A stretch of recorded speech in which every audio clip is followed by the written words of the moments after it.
Olá, bem-vindos a mais um vídeo do canal do Portal Físio. Meu nome é Felipe Serenza e hoje vamos falar sobre a utilização do TNS em pacientes idosos que sofreram fratura de quadril e foram submetidos à cirurgia.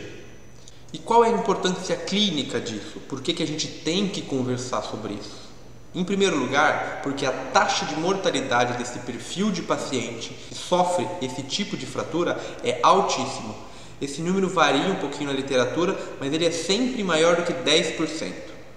Ou seja, nós como fisioterapeutas precisamos trabalhar muito ainda para diminuir ou para tentar auxiliar na minimização dessa alta taxa de mortalidade. Em segundo ponto, é a alta taxa de complicações relacionadas a essas cirurgias e principalmente complicações relacionadas à mobilidade desse idoso. Menos de 50% desses idosos conseguem retornar ao mesmo nível funcional pré-lesão. E grande parte desses idosos, eles não conseguem deambular depois sem um auxiliar, normalmente um andador, mas pode ser uma bengala ou uma muleta. Ou seja, as repercussões funcionais que esse tipo de fratura tem nesse tipo específico de população são muito importantes e são muito impactantes. Então, nós como fisioterapeutas precisamos sim elaborar estratégias para melhorar a reabilitação desse paciente. E uma das estratégias que a gente pode utilizar e que foi muito bem utilizada nesse ensaio clínico foi a utilização do TNS. E isso faz muito sentido do ponto de vista clínico, por alguns motivos. Uma das principais barreiras que a gente tem nos primeiros dias de pós-operatório para esse paciente é a dor.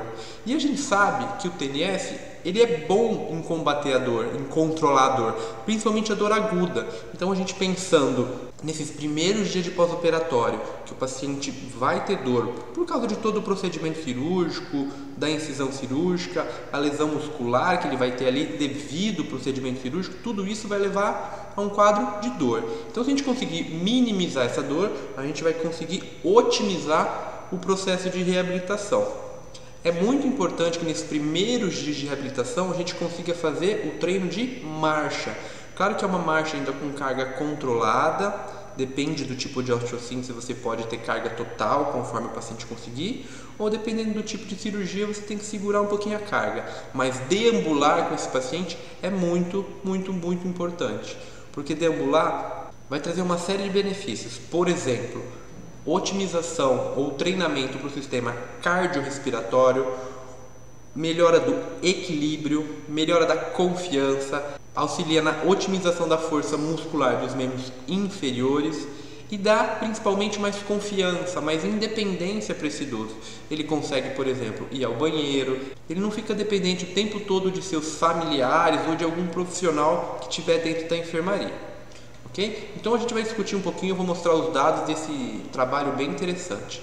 E qual que foi a ideia desse trabalho? Foi comparar um grupo que fez o TNS e outro grupo que não fez o TNS nesses primeiros dias pós-operatórios. Foi um ensaio clínico, randomizado, duplo cego, muito bem conduzido. Eu vou explicar um pouquinho melhor como que tudo isso aconteceu. Então, os pacientes que fizeram a cirurgia, que sofreram a fratura de quadril e fizeram cirurgia posteriormente, eles foram randomizados e divididos em dois grupos.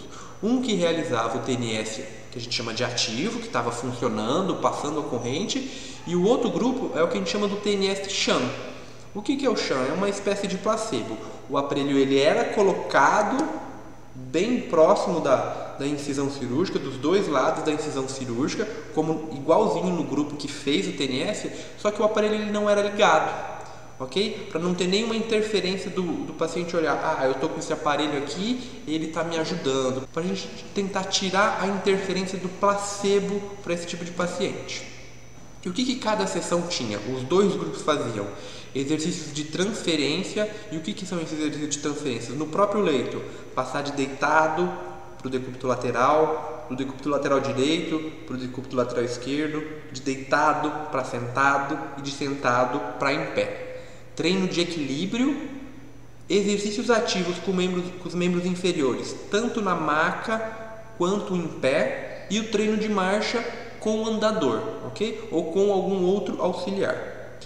E era feito mais ou menos nessa ordem. Sempre o treino de marcha ficava por último. E antes de começar o treino de marcha, eram colocados os eletrodos.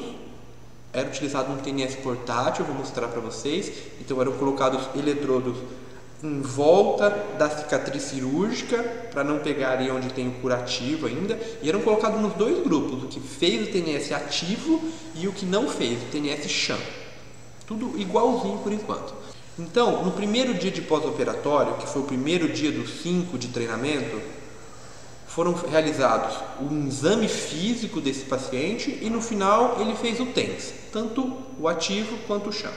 Do segundo ao 5º dia foram realizados toda aquela série de exercícios e no final ele fazia o TNS, ok? O treino de deambulação no final durava entre 10 e 15 minutos e o tempo todo, enquanto ele estava deambulando e depois que ele parava o treino de marcha, ele ficava um período de 30 minutos fazendo TNS.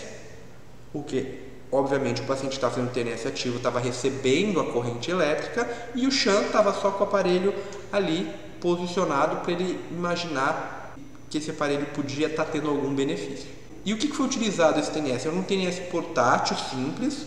Esses são os parâmetros, 100 Hz com uma largura de 200. A intensidade ela ia sendo aumentada gradualmente, mas sempre num limiar confortável para o paciente.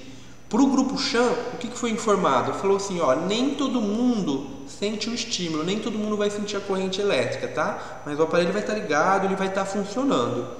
E no aparelho tinha uma luzinha verde que sempre estava ligada.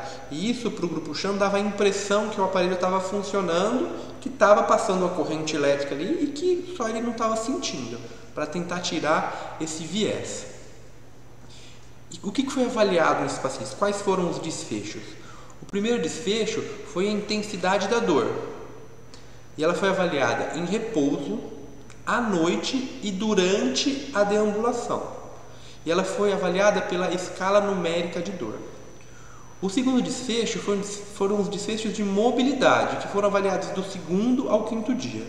O primeiro desfecho relacionado à mobilidade foi o instrumento de classificação funcional da marcha, que ele é um questionário que ele avalia de maneira categórica. Ele tem 6 pontos, onde a pontuação ela vai variando de 0 a 5. 0 é quando a pessoa não consegue andar e 5 é quando a pessoa consegue andar de maneira absolutamente independente. As pontuações intermediárias quer dizer que a pessoa precisava de algum auxílio. Auxílio do terapeuta, auxílio de um andador, ela precisava de um corrimão ou se apoiar na parede, coisas desse tipo. O segundo desfecho relacionado à mobilidade foi o teste de sentar e levantar da cadeira, que é uma medida já válida e confiável, ela já foi bastante testada e ela avalia de maneira indireta a força muscular dos membros inferiores. E ela tem sido utilizada já em outros artigos com sucesso em pacientes idosos que fizeram cirurgia do quadril. Como que funciona o teste? A gente pega uma cadeira com altura padronizada, no caso 43 centímetros, e o fisioterapeuta ele vai marcar com um cronômetro o tempo que esse idoso demora para levantar e sentar 5 vezes. Um teste bem simples. O segundo teste de mobilidade que foi realizado foi o teste de caminhada de 2 minutos. É uma adaptação do teste mais comum que a gente conhece, que é o teste de caminhada de 6 minutos. Só que para esse perfil de paciente, nesse momento, é muito mais adequado você fazer um teste um pouco menor, que esse paciente vai suportar muito melhor. Então, ele é um indicativo, ele é confiável também, ele já foi testado e ele avalia bem o desempenho da marcha do idoso. E ele pode ser utilizado após a fratura de quadril, porque já foi verificado em outros artigos que ele é seguro e confiável para esse perfil de paciente. Então o teste é bem simples, muito parecido com o teste de caminhada de 6 minutos. O fisioterapeuta vai marcar durante 2 minutos, vai ter uma pista que vai ter as marcações no chão para a gente saber a distância, e esse idoso ele vai andar por 2 minutos. E a gente vai anotando quantas voltas e qual foi a distância que esse idoso conseguiu percorrer. E agora vamos falar um pouquinho dos resultados, alguns resultados interessantes. O grupo que usou o TENS ativo, ele precisou de menos analgésico, tudo bem que foi só no 5º dia de internação, mas já é um resultado interessante. Quando a gente avaliou o instrumento de classificação funcional da marcha, o grupo que fez o TENS ativo também conseguiu resultados funcionais melhores do 2º ao 5º dia. No teste de caminhada de 2 minutos, novamente, o grupo que fez o TENS ativo também obteve resultados superiores no teste de caminhada de 2 minutos. O único teste de mobilidade que não teve diferença entre os grupos foi o teste de sentar e levantar. E outro dado muito importante é que não foi observado nenhum evento adverso durante o teste. E isso já era esperado. O TENS é uma modalidade terapêutica que tem um baixíssimo risco de complicações ou de efeitos adversos. E isso ficou demonstrado nesse trabalho.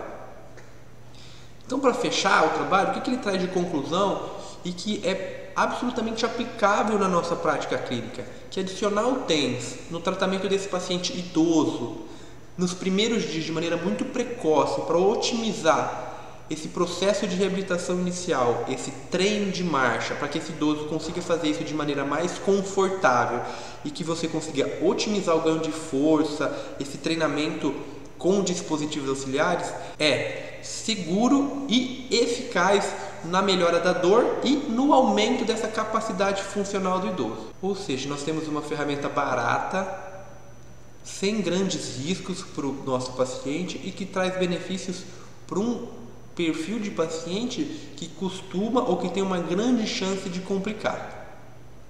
Bom, finalizamos aqui mais um artigo. Eu espero que vocês tenham gostado dessa discussão, que vocês possam utilizar isso na prática clínica de vocês. Se você ainda não se inscreveu no canal, não esqueça de se inscrever, dá uma força para o nosso canal e dessa forma você também vai receber as notificações dos próximos vídeos. Dá uma curtida também, que isso ajuda o YouTube a mandar esse vídeo para mais pessoas, ok? Um abraço!